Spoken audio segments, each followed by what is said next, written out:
সন্ধ্যা বন্ধুরা, আজকে শেরু গেছে জন্মদিন বাড়ি নিমন্ত্রণ। আজকে শেরুর দিদিভাইয়ের জন্মদিন। হ্যাঁ, আজ আমার ছোট্ট নানাই 5 বছরের পূর্ণ হলো। ভগবান তাকে আশীর্বাদ করুন, সে যেন অনেক বড় হয়, সুস্থ থাকে, ভালো থাকে। ভিতরে এসি চললেও শেরুর ভিতরটা ভালো লাগছে না।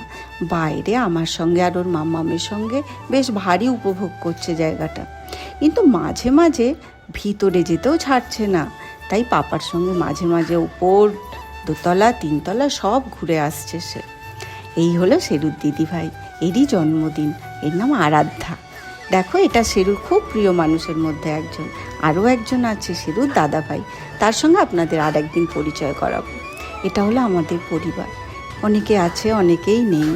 দেখো, সকলের কোলে চড়ে চড়ে কি সুন্দর পোজ দিচ্ছে আমার শেরু। কত ছবি তোলা চলছে, এর কোলে তার কোলে, সকলের কোলে চড়ছে সে। এটা আমার মা, আমাদের বাড়ির বট গাছ। শিকড় নড়ে গেছে, কিন্তু কোথাও একটু ধর আছে, যার জন্য এখনও ছায়া দিয়ে যাচ্ছে। এটা দাদার পরিবার। দেখো, সবাই ভালো থাক, সুস্থ থাক। শেরু দেখো সকলের মধ্যিখানেও পোজ দিচ্ছে।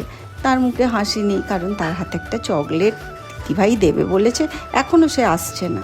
দেখো, আমাকে এখানে নিজেকে শেরু বলে মনে হচ্ছে, কারণ দাদা বৌদির কোলে চড়েই তো আমি মানুষ হয়েছি। এই যে এসে গেছে শেরুর প্রিয় চকলেট, দিদিভাই তাকে দিয়েছে।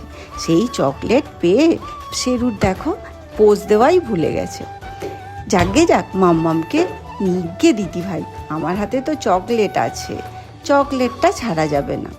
দেখো, দিদিভাই বলছে আমাকে দিয়ে দে শেরু, চকলেট খাস না। কিন্তু শেরু কি চকলেট ছাড়ার পাত্র?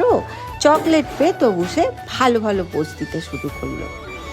দিদিভাই চাইছে অনেকক্ষণ থেকে, কিন্তু সে দেবে না, কান্নাকাটি জুড়েছে। পাপা বোঝাতে তবে সে বুঝলো যে চকলেটটা মুখে দেয় না। দেখো, আমি আর শেরু। কেমন লাগলো ব্লগটা?